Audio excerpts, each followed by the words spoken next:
Halo teman-teman, saya Kikin Dwi Arianti dengan NIM 2302053. Dalam video kali ini saya ingin mengetahui hubungan korelasi antara perilaku merokok dengan kejadian batuk. Yuk simak video kali ini. Langkah awalnya yaitu dengan cara membuka aplikasi SPSS terlebih dahulu. Setelah itu kita memasukkan datanya. Nah, di sini variabel 1 kita mengisi jumlah sampel yang ada di kasus 3, yaitu sebanyak 50 sampel. Nah, untuk variabel 2 kita mengisinya dengan jumlah orang yang merokok pada populasi.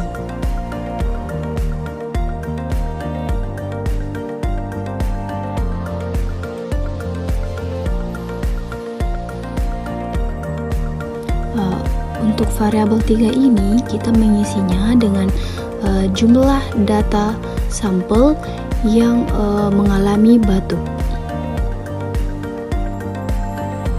Setelah memasukkan semua datanya, lanjut ke variabel view.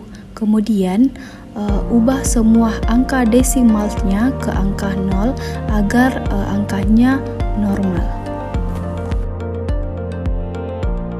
Kemudian ganti nama variabel, di mana variabel 1 diubah menjadi sampel, variabel 2 diubah menjadi rokok, dan variabel 3 diubah menjadi batuk.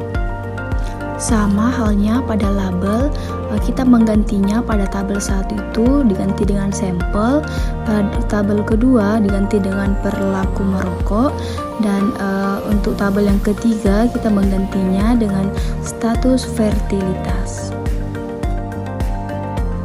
Setelah itu masuk kembali ke data view, di mana data view ini angkanya sudah berubah semua menjadi normal.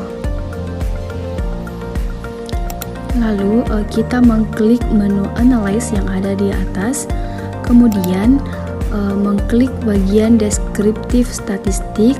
Setelah itu kita memilih cross table.